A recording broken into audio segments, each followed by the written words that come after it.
I saw a caption for a video on YouTube called "Could the DCEU been saved?" Now, of course, I'm not going to watch this video because it's going to annoy me. Someone on Twitter was complimenting the well-measuredness of this video. Of course, when you don't care about something, you can be well measured.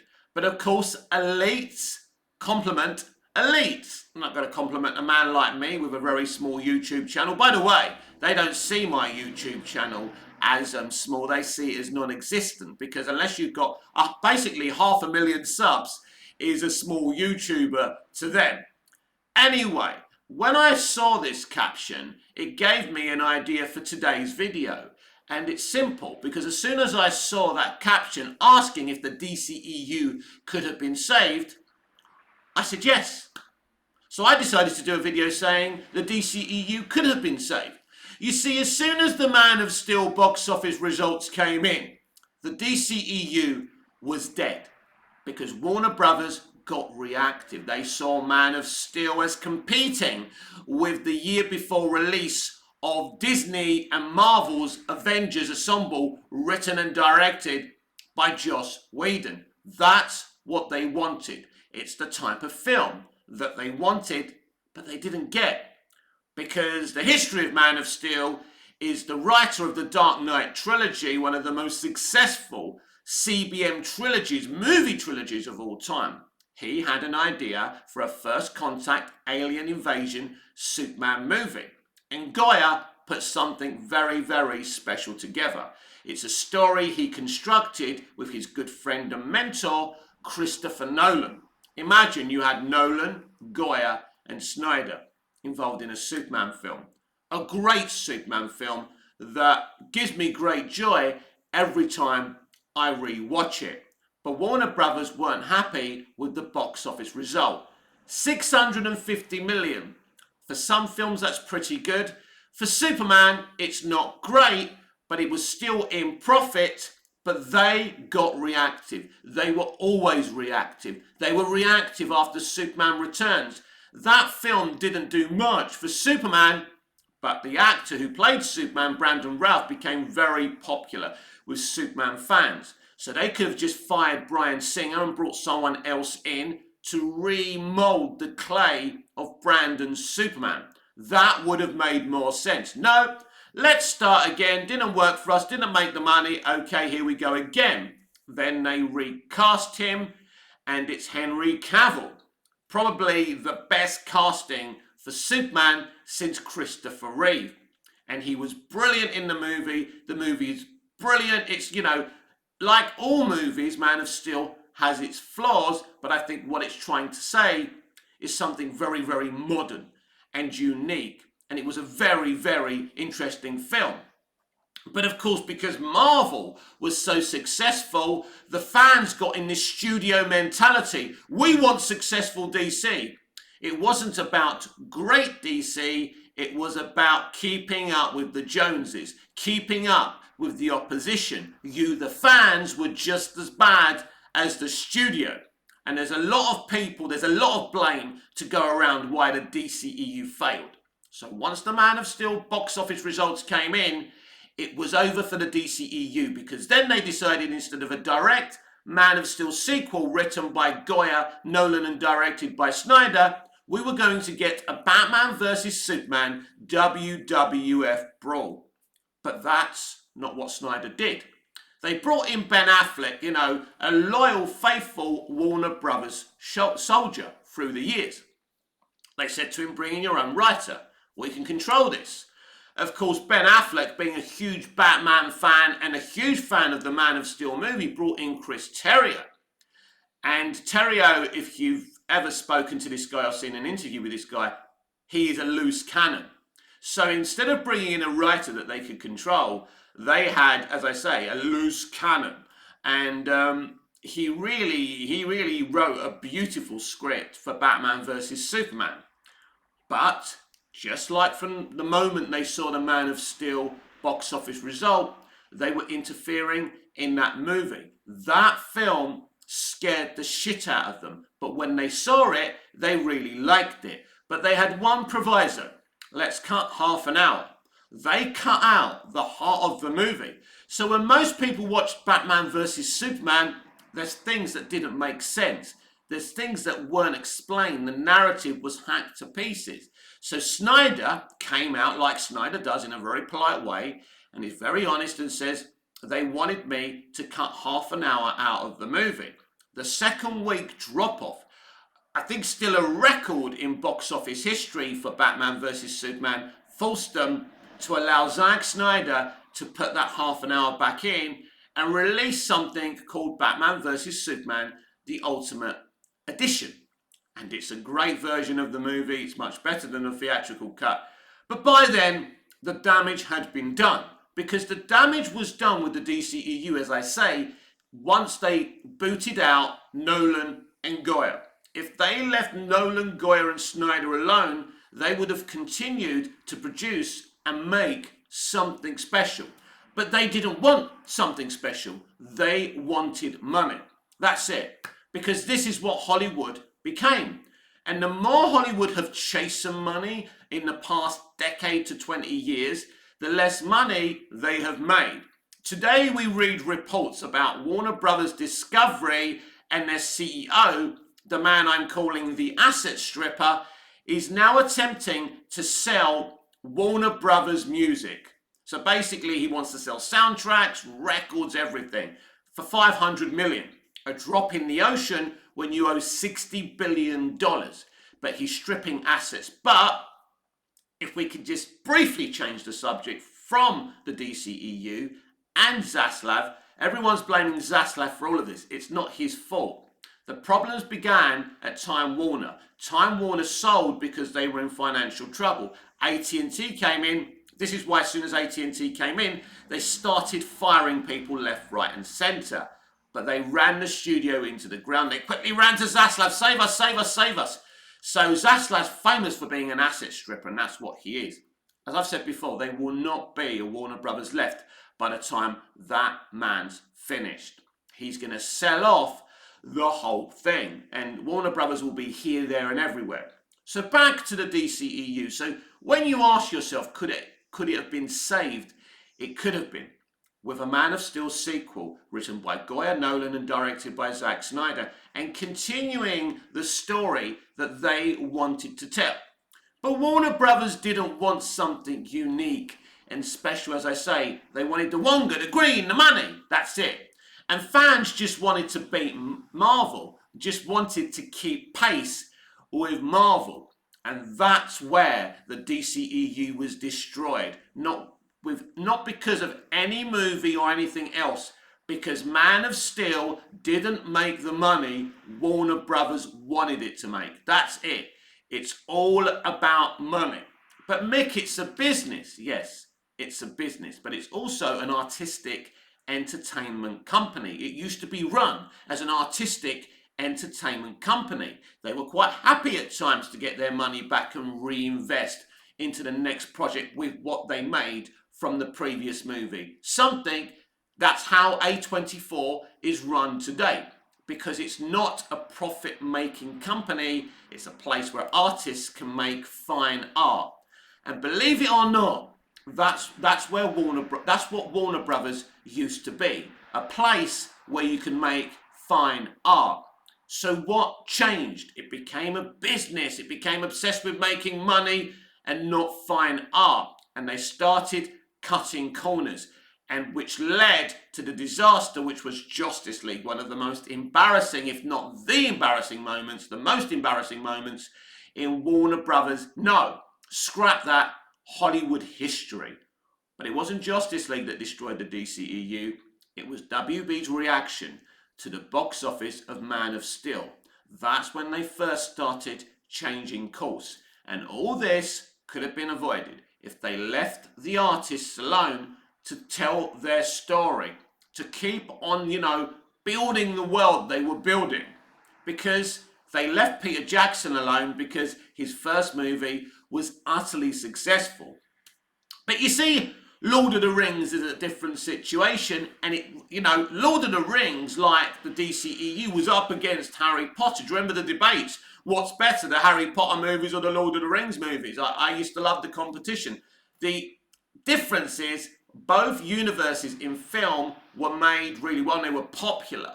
And financially, they were making money. Warner Brothers owned New Line Cinema. Warner Brothers owned the Harry Potter trademark as well. So, you know, Warner Brothers were dominating with two IPs back then. Disney were doing nothing in those days. The good old days, as I call them. So that is why the DCEU died, but it didn't have to. It didn't have to fall on its knees. It didn't have to end up with a film like The Flash. It didn't have to become what it became. One moment it was this auteur's universe, interesting universe, telling interesting deep stories in Man of Steel and Batman versus Superman and the Snyder Cut, and we went to something else. How did that work out, chasing money instead of good art? Well, you saw what happened. Shazam, Birds of Prey, and the Flash movie, Wonder Woman 84, lame elephants that embarrass DC and have embarrassed Warner Brothers because of their own behaviour. They killed the DCEU, not Snyder. They've killed DC. We're tired, everyone. That's why The Flash didn't make money. One of many reasons, right? But people are tired. How many more times can we put our faith back in these people? It's very, very difficult. Now they're going to start another vision for DC. Or are they? Is their vision for DC from James Gunn a reality, or is it more talk until David Zaslav strips the assets of Warner Brothers to pieces? Because I think that's what's really going on. I mean, James Gunn talks a good game. What he's planning sounds exciting, but who's going to come in and watch it? I don't think, I'm not like everyone else who thinks there's no chance for James Gunn to be successful. And I can admire the Snyderverse and say, well, James Gunn's a pretty solid writer-director. But will his plan ever see fruition? That's the question we all have to ask ourselves. And also, can we trust a man who lied about the Flash movie, that it was one of the best CBMs he ever saw? Zaslav said he watched it 5 times. I bet you any money David Zaslav didn't watch the Flash movie once. So there you have it. The death of the DCEU. And if they didn't react the way they did after Man of Steel, it didn't have to be that way, everyone. And you should never be asking the question, could the DCEU have been saved? It could have been saved. The DCEU could have easily been saved if they allowed the creatives to be creative, not keep on looking at the Joneses next door and focused on themselves. But they became obsessed with Marvel and copying and patterning their success. And it's like any idiot in life, they think if they copy the cool dude who's got all the girls around him, who's popular, they think they will find the same popularity. That's not the way it works. I can do everything a good-looking guy does, and I'm probably still not going to get laid because I ain't good-looking. And that's what they want, good looks. I don't have the good looks. So even if I talk like him and walk around like him, it ain't going to make a difference. But that's what WB thought they could do. They thought they could become the MCU. The time to be the MCU was from the very beginning. And they didn't do that. They went on another way. They went on a tangent. They went with a Man of Steel movie that put Superman basically in the real world. And then they did this kind of BVS movie, which is a mixture between The Dark Knight Returns and The Death of Superman. They combined both these stories together. And a lot of people criticized that, but they did nearly make $1 billion from it. Because Batman vs. Superman isn't a bad movie. It's a good movie, but a lot of people didn't like where they were going with it. But it had an audience. The Snyderverse had fans. Had its fans. It still has its fans. And they're still fighting. And I admire their fight. Is it all in the past? Should we forget about it? Well, I can be very balanced here and say there's very little chance of the Snyderverse being restored, But that's not really what we're talking about here, now, and today. We're talking about the fact that the DCEU could have been saved if the studio wasn't so reactive after Man of Steel. That's where it went wrong, everyone. That's what killed the DCEU. Not Batman vs Superman, not Suicide Squad, not Justice League, not a fine movie like Aquaman, not Shazam, not Birds of Prey, not Wonder Woman 84. Not even their dumb plans, the dumb plans that Walter Hamada had. Let's just leave the Snyderverse and go on to another timeline. Let's just put the rubbish under the bed, right? And hopefully nobody notices. Of course, the Snyderverse was far from rubbish, but that's how they saw Snyder. A problem that had to be tucked under the bed. And as you all know, when you don't clean up properly, the crap under the bed is going to cause ants. It's going to cause a problem. And they're doing the same thing again. They're going to a new timeline where it's some DCEU things are canon and some are not. What did James Gunn say? We're going to keep the things that worked and get rid of the things that didn't. So basically he's saying the Snyderverse didn't work. What he's really saying is we're going to keep the things we think are popular and can make money and get rid of the things that don't. Of course, that's forgetting that the Suicide Squad was a major flop at the domestic and global box office, for whatever reason. We know the pandemic and the day and date decision there has something to do with that, but it doesn't matter. That film didn't make any money. And James Gunn was so upset about that and his ego was dented, he said, well, I'd rather do streaming content. Really, your movie's flops, you like streaming all of a sudden. Before you loved cinema and theatres. You know, these people are just full of shit. I don't dislike James Gunn. I've said it a billion times. Capable writer-director. I like his CBM stuff that he's done, including Peacemaker. But he's got a big responsibility on his hands. And there's so much history with DC. And there's so much, and I said this on my live the other day. It's not us who have divided ourselves. WB have divided the fan base. And it began when people began to fight for the Snyder Cut. The Snyder Cut divided the fandom even more. Let me explain to you, about DC fans and what corners they're in. You have got the Snyderverse stands, right? And then you've got the so-called real DC fans. You've got the fans who will just watch and consume anything, who will say the Flash movie is the bestest thing ever, great DC, even though they really don't like it, they're going to tell you that they do, because they can't bring themselves to say they don't like something that's DC. You see, you've got fans in fandoms who, if they hear you be critical about something, they get really, really upset. You're a disloyal fan. No, I'm just honest.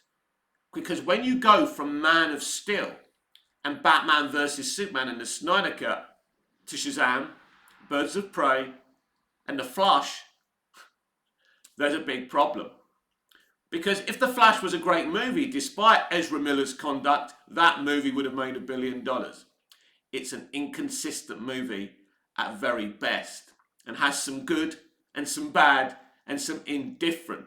But it's also a film that's unfinished because the asset stripper, David Zaslav, wouldn't spend the money to finish the VFX. So how are you going to relaunch a new franchise when you can't even finish a movie that was filmed 3 years ago? The Flash movie having poor CGI is not on the director Andy Muschietti, it's on them. And I suppose they must have had some moral somewhere to give him Brave and the Bold. But of course, if Brave and the Bold isn't really happening and they're just saying he's directing it just to plump up the movie, if they're doing that, it shows you how nefarious they are. But even when they try to outsmart us, they can't. Always remember, Hollywood and the people who work there are not clever, and they're not cleverer than you. The grunts, the peasants, the fans. I mean, they see you as grunts and peasants. You've seen how they talk about you online. You've seen what they say about you in interviews. They don't like you. That's the way it is. They have no respect for you. That's why they lie to you that The Flash is the best movie since The Dark Knight, because they think you're imbeciles. They think that we are imbeciles. But the real imbeciles are them. They started off something really special with Man of Steel, but they wanted to make cookie cutter movies. And that's what went wrong, everyone. The fact that you go from something real and raw that looks beautiful on the screen. Man of Steel is still one of the most beautiful looking films ever made. And it has the great narrative, it has the great performances. You've got General Zod, Michael Shannon, one of the best comic book villain performances ever. That's not debatable. He may even have done a better job than Heath Ledger as the Joker, and he did an excellent job. And all you had to do was keep Nolan, Goya, and Snyder together, leave them alone, and they would have made something utterly unique, build something beautiful. But you just cared about money. And basically, you wanted to keep up with Disney and make more money than Disney. It was all about money. That's what happened. Rotten Tomatoes, and it's all about getting a fresh score and being loved by critics and making $1 billion at the box office. It's all about bragging rights. That's what went wrong with entertainment. The bragging rights. That's what killed the DCEU. The obsession to have bragging rights over the other studio. And the fans are the worst people for this. Bragging rights. Ooh, look, it's got a fresh score. Oh, whoop-de-doo. The movie's shit, but it's got a fresh score. I mean, Birds of Prey originally had a fresh score. All those woke shield critics gave it, 5 stars. We knew it wasn't a 5-star movie, but it had gal bosses in it. So we've got to say it's good, even if it's not. But Birds of Prey isn't the worst film in the DCEU, don't get me wrong. But its motivations come from third-wave feminism.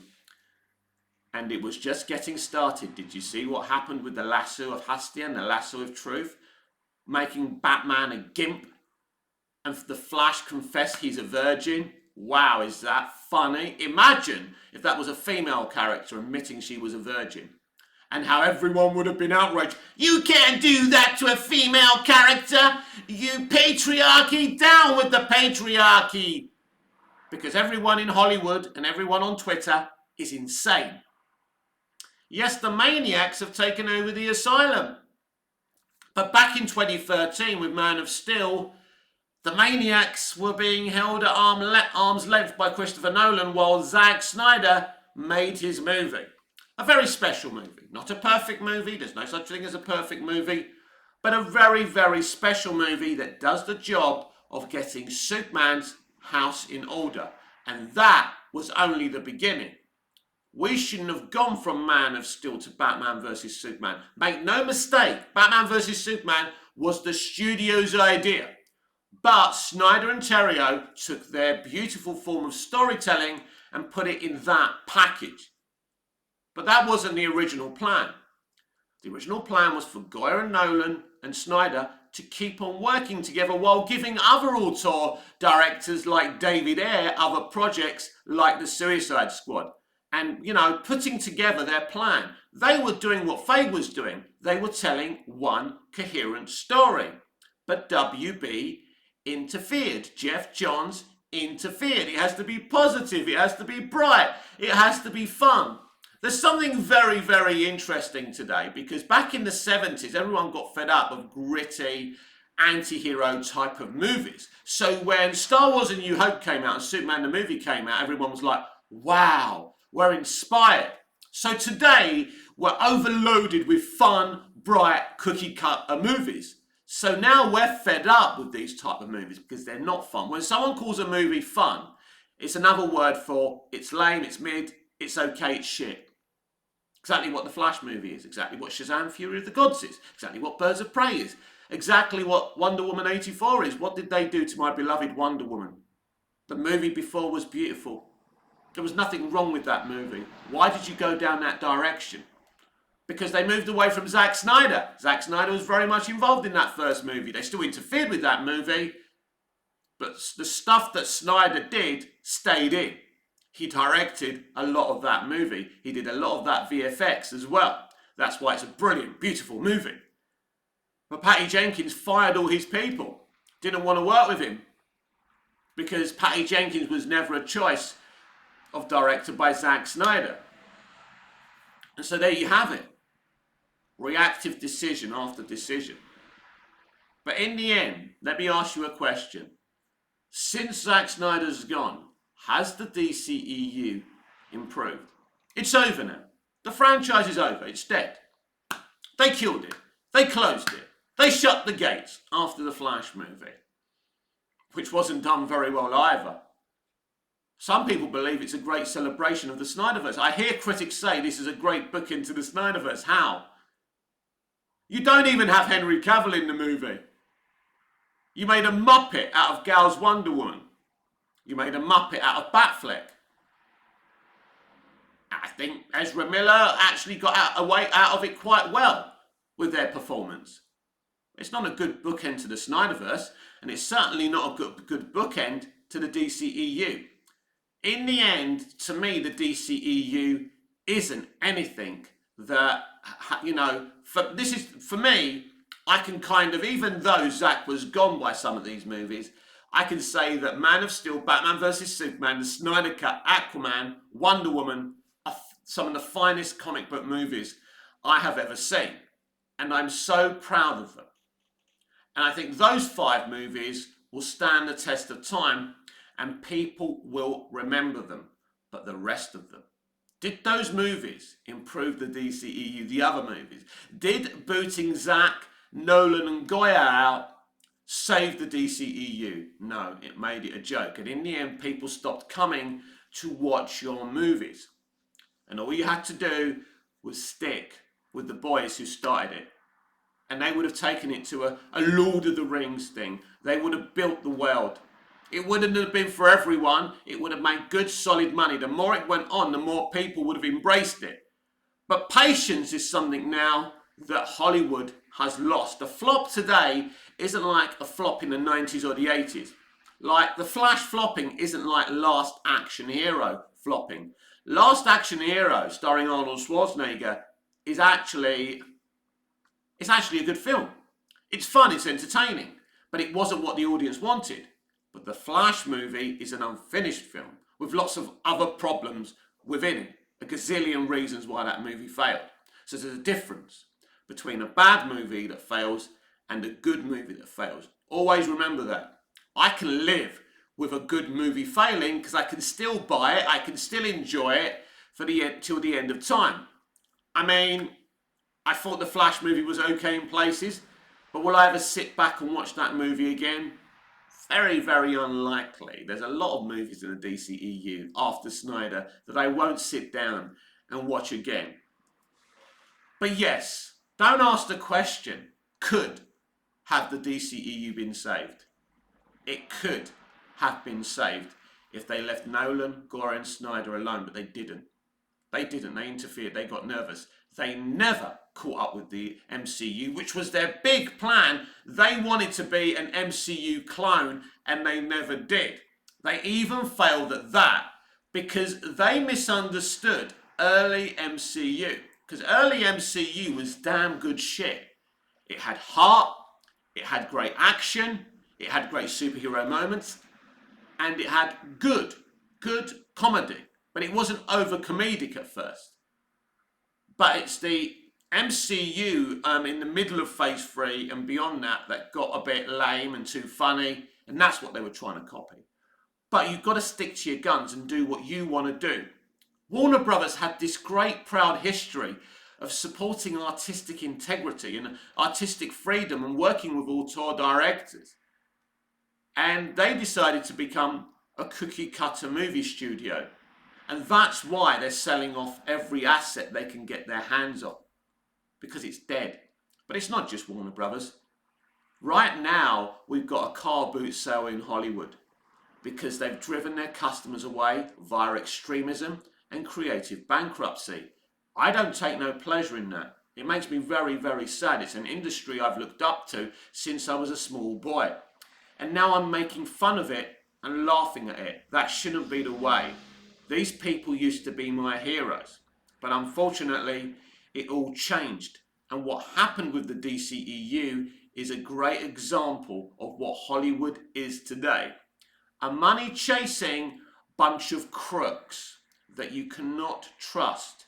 So who knows what's happening with the future of the DCEU. But as I said to one idiot yesterday who kept on telling me to hurt me, he's glad the Snyderverse has finished. I said, it doesn't matter.